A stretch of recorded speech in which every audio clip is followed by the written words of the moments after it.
তো আজকে আমি গাছ থেকে কচি কচি দুটো কাঁঠাল পেড়ে নিয়ে এসেছি। তোমরা অনেকে এঁচোড় বলো জানি, তবে আমরা একে কাঁঠালই বলি। তো কাঁঠাল আজকে রান্না করব। তো তোমাদের পুরো রেসিপিটা দেখাবো, কেমন লাগলো অবশ্যই কিন্তু জানাবে। তো কাঁঠাল একটু নুন হলুদ দিয়ে ভাপিয়ে নিয়েছি, প্রেশার কুকারে সিটি দিয়েছি 2-3টা।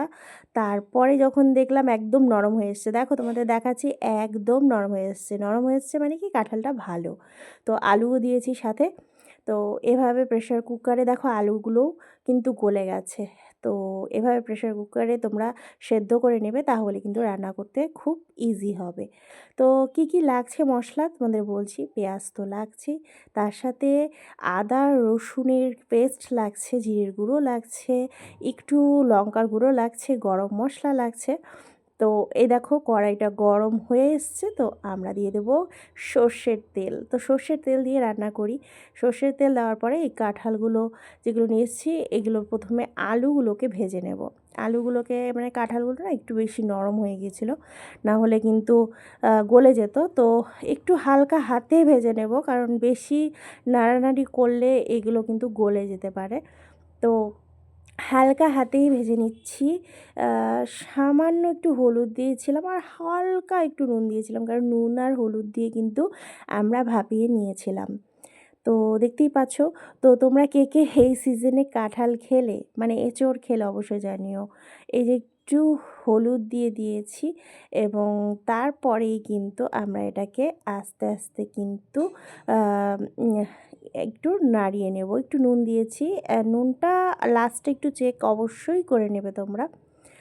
আর দেখো কাঁঠালগুলো কিন্তু ভীষণ, দেখতেই কতটা লোভনীয় লাগছে, খেতে তো দারুণ লাগবেই।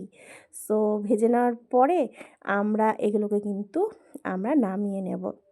দেখো মোটামুটি ভাজা কিন্তু হয়ে গেছে, একটু লাল লাল হবে, তখনই বুঝতে পারবে কিন্তু ভাজাটা প্রায় কমপ্লিট হয়ে এসেছে। তো আমরা তখন কি করব, এটাকে একটা গামলার মধ্যে নামিয়ে রাখবো। তারপরে নামিয়ে রাখার পরে পরের প্রসেসে মশলাগুলোকে একটু ভেজে নেব। এই দেখো কড়াইয়ে আরেকটু তেল দিয়েছি, এখানে না তেলটা একটু বেশি লাগে, জিরে ফোড়ন দিয়েছি, তেলটা একটু বেশি লাগে না, আর তেল বেশি না দিলে ভালোও লাগে না। তো পেঁয়াজগুলো দিয়ে দিয়েছি। তো পেঁয়াজগুলো ভাজা ভাজা হয়ে যাওয়ার পরেই কিন্তু আমরা যে পেস্টগুলো করে রেখেছিলাম মশলার, সেগুলো কিন্তু দিয়ে দিয়েছি। মশলার থেকে তেল ছেড়ে আসলেই কিন্তু আমরা রান্নাটা শুরু করব, মানে কাঁঠালগুলো দিয়ে দেব। তো দেখো মশলার থেকে আস্তে আস্তে কিন্তু তেল ছেড়ে দিচ্ছে, আর একটা স্মেল, দারুণ সুন্দর স্মেল বন্ধুরা, দারুণ টেস্টি স্মেল বেরোয়। তো এই যে কাঁঠালগুলো আমি দিয়ে দিলাম। তো এগুলোর সাথে একটু ভাজা ভাজা করে তারপরে কিন্তু জল দিয়ে দেব, এবং জল দেওয়ার পরে সেদ্ধ মোটামুটি হয়েই এসেছে, হালকা জল দেব। আর হালকা একটু না আমি চিনিও দিয়েছি। কেমন লাগলো ভিডিওটা অবশ্যই জানিও, চ্যানেলটিতে নতুন থাকলে সাবস্ক্রাইব করে দিও।